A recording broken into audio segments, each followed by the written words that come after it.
Hey guys, welcome to another YouTube video, and in this video I'll be reviewing the first round of the Monster Energy AMA Supercross Championship at Anaheim 1 in Angel Stadium. I did end up watching some of the race, like all the heat races, the 250 and 450 class. Not live, just some full length videos of the races I found on YouTube, which I highly recommend you doing before some copyright things. So which, if you're a fan of Supercross and you don't want to, do like a subscription and that sort of stuff, then I would recommend you researching videos of it on YouTube, because there are videos of it on YouTube that are around. But let's get into it. So let's get into the 450 class first. We'll get into the main event later. So in qualifying, Chase Sexton, he ended qualifying fastest, ahead of reigning champion Eli Tomac. Marvin Musquin ended up third. Jason Anderson ended up fourth, and Ken Roczen in his first qualifying session back on a Suzuki ended up fifth. In heat number one, not surprisingly, Eli Tomac got the whole shot and basically just led every single lap and won it. Dylan Ferrandis made it a 1-2 in heat one for the Star Racing Yamaha team, him finishing in second. Adam Sansarulo finished in third in his first heat race, after months out with a knee injury. As I said in my season preview, he missed out all 2022. Aaron Plessinger ended up finishing fourth after being, I think at one stage he was as low as 8th or 9th at one stage, but late in the race he charged to fourth position. Had an impressive battle with both Jason Anderson and Joey Savacci, and then Anderson and Savacci ended up in an amazing fight for fifth place, which Anderson hung on to. Fortunately, Savacci, ended up finishing sixth. Other than that, there was not many shock riders that didn't make it through in the main event via the heat races that should go to the LCQ. Anyways, in the first heat race. The second heat race, Chase Sexton, not surprisingly, same as Eli Tomac, took the whole shot, led every single lap, and won the race. Not surprisingly. Ken Roczen just held off the fast finishing Cooper Webb, which he did this not only in the heat race, but also in his heat race, but also in the main event, which I'll get to in a bit. As well, and it possibly might be a trend for Cooper Webb on his KTM this season. Maybe, I don't know. Webb finished in third. Malcolm Stewart and Marvin Musquin finished fourth and fifth, while Justin Barsha finished in sixth. He finished in sixth position, a quiet sixth place. It wasn't, which is uncharacteristic for Bam Bam in a way, because he was very quiet. There was no one around him, no one close to him, but no one that was charging through behind him.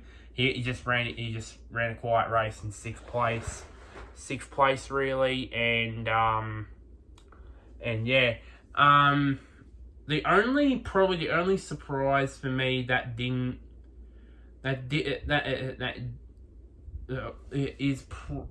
only surprise for me was probably Shane McElrath, but it's not surprisingly because it's his first run on that Twisty T Hep Suzuki, because he was of course obviously he's the replacement, I think, for Brandon Hartranft after, of course, what happened to him pre-season, of course, crashing heavily, and he is going to be back, but we don't know when. So yeah, and unfortunately, in the last chance qualifier, he did not finish the race, which meant that he didn't make the main. Freddie Noren, Kevin Morans, Supercross veteran Josh Hill, and John Short all advanced to the main event. Speaking of the main event, we'll get to it, and it was wild. It wasn't the wildest Anaheim one I've ever seen, but it has to be up there, really. It started off with Colt Nichols on the Team HRC Honda taking the whole shot. Trying to get it all down here. Taking the whole shot, the first of the season. First main event whole shot of the season, but soon afterwards, Justin Barsha snatched the lead away, which he did for most of the for most of the first half of the race. It was then, not surprisingly, Eli Tomac going over under bridge.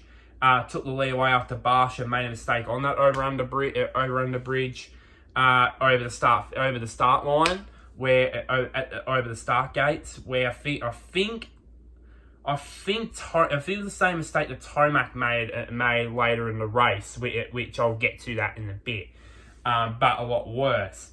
And then about 10 seconds later, after losing the lead, he goes down. He goes down and lost control in the ribbon section and just goes down. And it wasn't a good night. It wasn't a good night. Really for Bam Bam. I mean, I thought that when he took the lead, it was going to be different for Justin, but unfortunately, he just went down. So yeah. That meant that Eli Tomac was in the lead, and then of course it was Malcolm Stewart was in second. I think Sexton, I believe, or Ferrandis, something like that, was in third. And all that. Where was Cooper Webb? I think he was in about sixth, I believe, at this stage. I believe it was sixth or seventh at this stage. Yeah, and then the big halfway through the race. Came the massive moment where Eli Tomac, on the same over under bridge that I just mentioned before, went down on that. Went down over it, going over it, I should say, and handing the lead to Malcolm Stewart, which was a big shock. I was like, whoa, geez, that was unexpected, really, on that front. And everyone, and of course the crowd was going absolutely wild because Malcolm Stewart was leading Anaheim 1, and when I watched it, I thought, even though the race had long been over. After that, when I was watching the 450 main event, I was like, my prediction is almost, my bold prediction for the 450 class is almost correct. All he needed to do was just basically hold the lead for most of the final third of the final quarter of the race, and there you go, Bob's your uncle, on that front. But slowly but surely, Chase Sexton reeled him in, due to a few mistakes from Malcolm, and then I can't remember where it was. I think it was in one of the bank turns. Blocked past him, took the lead. And we all thought, and then by the end at this stage, Eli Tomac came back came back into the picture, passed Malcolm for second, and then the commentators were all just shouting, "This is just the Pro Motocross Championship for 2022 revisited." This time in the Supercross, it was Sexton versus Tomac, Honda versus Yamaha, Team HRC Honda versus Star Racing Yamaha. Yeah, it was basically a repeat of the Pro Motocross Championship of 2022. And then the crowd went wild again as Eli Tomac took back the lead for the second time in the race from Chase Sexton. And then almost straight afterwards, in a massive crash, Malcolm Stewart goes down hard, massively hard. And looking at the crash, I looked at the crash a couple of times. It looked like it hit it. Probably the bike went neutral over the tabletop, because I've rarely seen a bike do that, where they've just basically gone over the handlebars after going after the tabletop. I don't know if it was either hit a neutral or maybe Mookie had his weight probably just a tiny bit too far forward. By just a touch maybe, and he just went down. We haven't heard reports yet about how Mookie is. I read on his Instagram that he's fine. He's all right. We don't know if so. It sounds like he might turn up at next week in Oakland. I think Oakland is next week. So we might see him race there. Back to the race. While all this is going on, between, of course, Eli Tomac taking the lead from Chase Sexton, and then Malcolm Stewart goes down. Very quietly, Cooper Webb was going about his business, passing Dylan Ferrandis for third, and then on the last lap, chased, no pun intended, Chase Sexton, Chase Sexton down and passed him on I think it was about on the last lap or 2 laps to go, I believe it was. And eventually, it's where he stayed for the rest of the lap. But it was no catching Eli Tomac, of course. For the first time in his career, he ends up winning Anaheim 1 in what is potentially going to be possibly his last Anaheim 1. Possibly, we don't know if he's going to go around again in 2024. We don't know. It's going to be a very, very long time before we hear that news on his future. But he, for the first time at A1, and I think I heard the commentators say that his average position in Anaheim 1 at Anaheim 1 from 2014, from his 450 Supercross debut in 2014 to 2022, has been 10th. He's not been good in the opening rounds. The only exception to that was 2018, when he grabbed the whole shot and led by a long way, and then he crashed after he had like a 13 or 14 second lead, and then it's the first time that the reigning champion has of a Supercross season has won Anaheim 1 since Ryan Villapoto in 2012. That was the last time that has happened, so to speak. But everyone's been saying that Eli Tomac is going to be the favourite for this championship. But the thing is, though, is fun fact. Fun fact about this is, the last time that someone has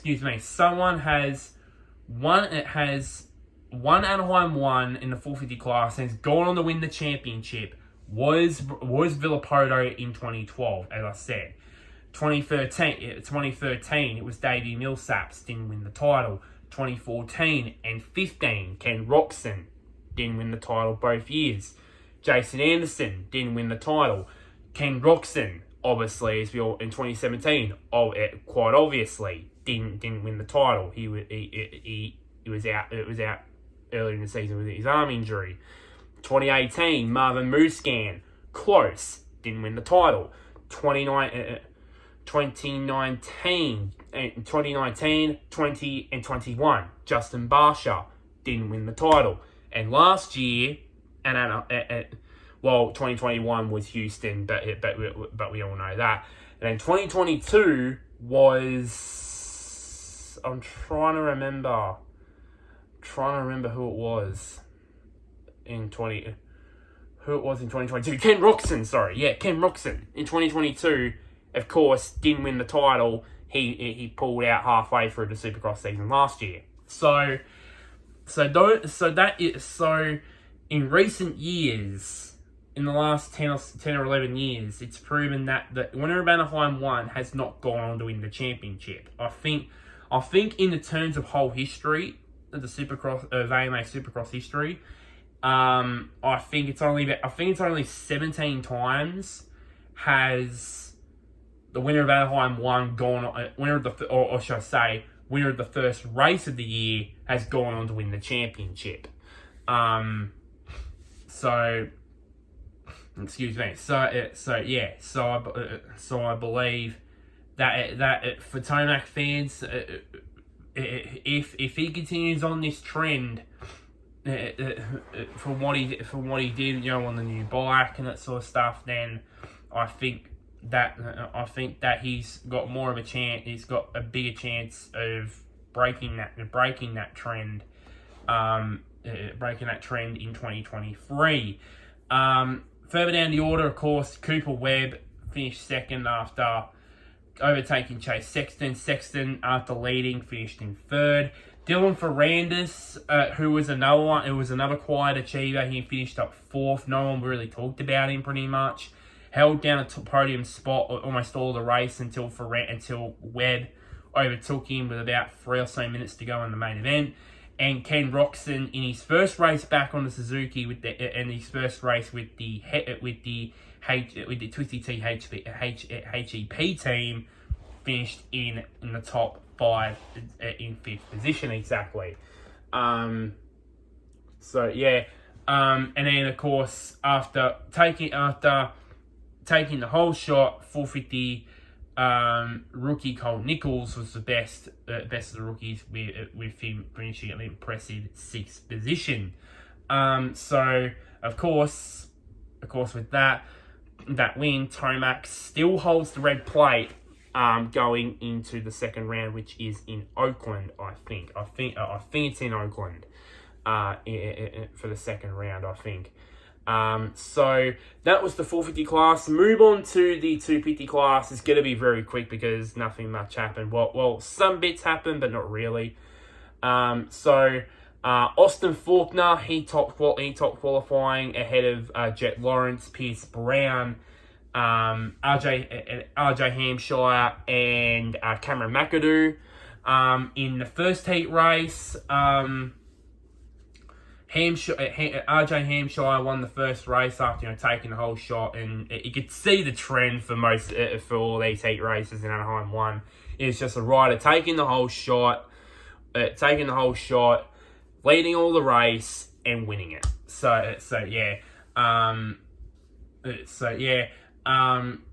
But despite a bad start, Jet Lawrence recovered for a P2. In the end, no surprises really from all the heat races really. Then this is where the talking point happens throughout the day. So Cameron McAdoo gets the whole shot in the second heat race.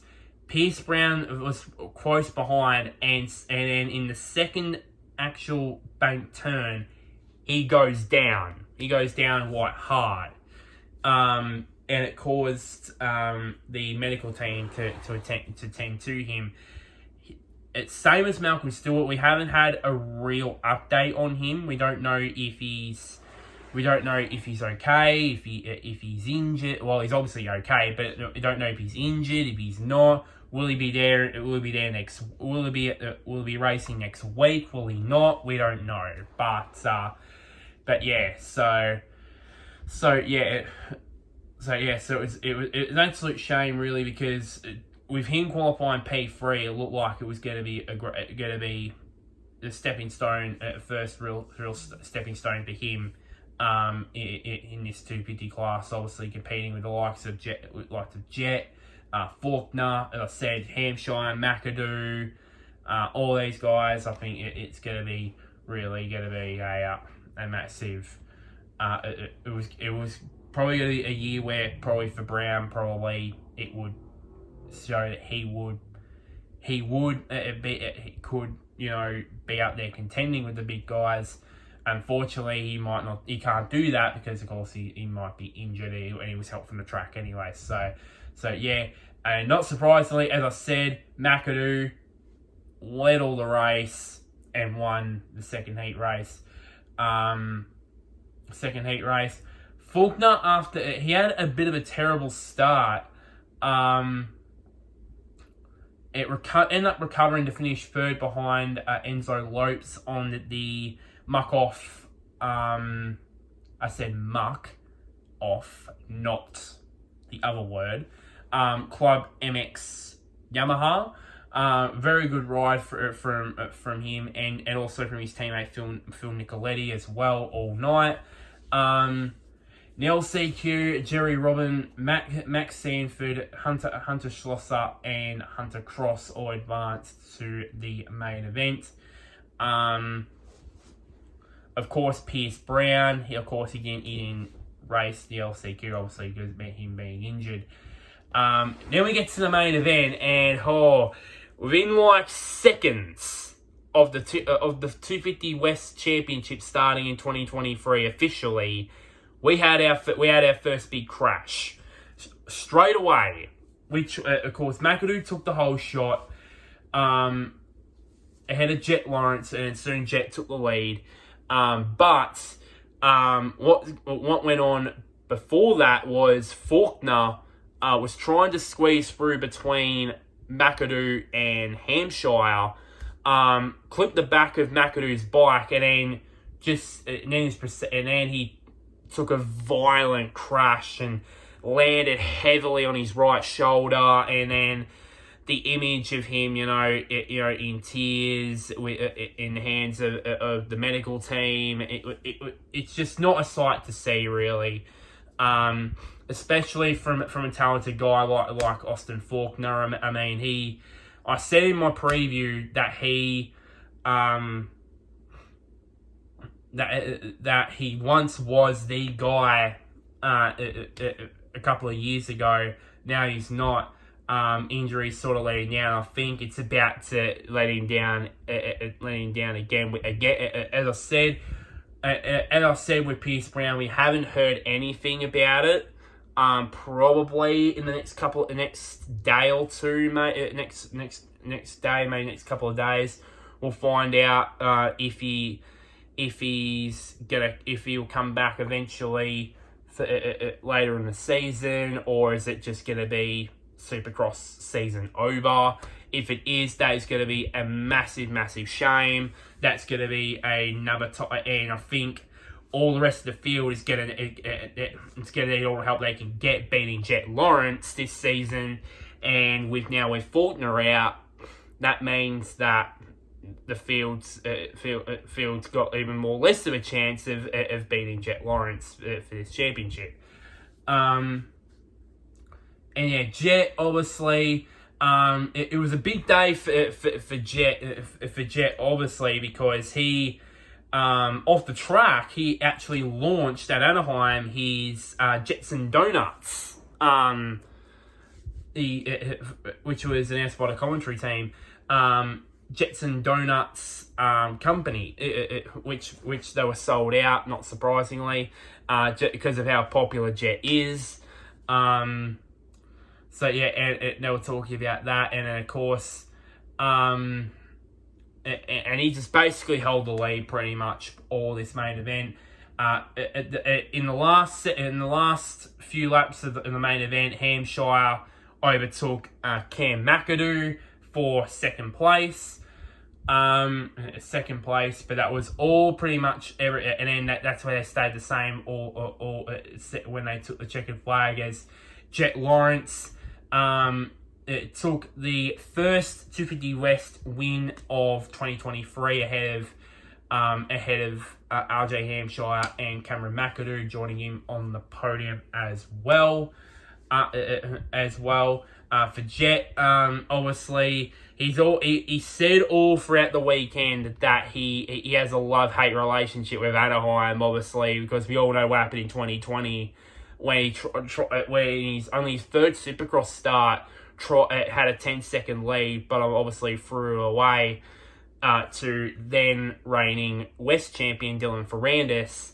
And of course, as he tried to chase him down with about one corner to go, he ended up endoing the bike and just crushing hard, and of course that meant he was out. He was out of Supercross for about 5-6 races after that. So it was really redemption night for Jet Lawrence at Anaheim, and he really did, and he stepped up and he delivered.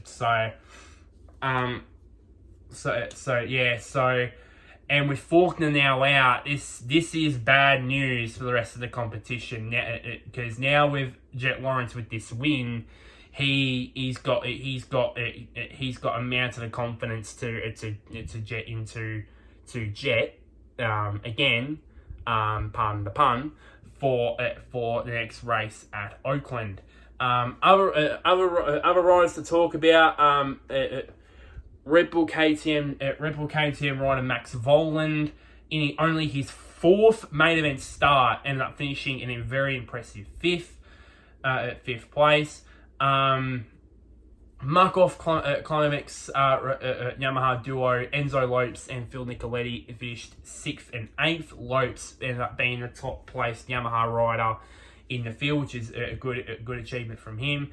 And the Star Racing Yamaha duo of Levi Kitchen and Styles Robertson ended up finishing 7th and 9th. So it seems like it is going to be a transitional year for Star Racing Yamaha after so many years consecutively being the dominant team in the 250 class.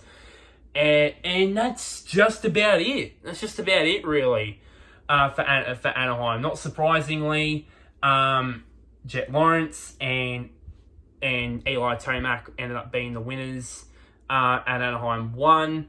Some surprising results, some shocking crashes, and we hope that it's most likely going to be better in round 2 at Oakland.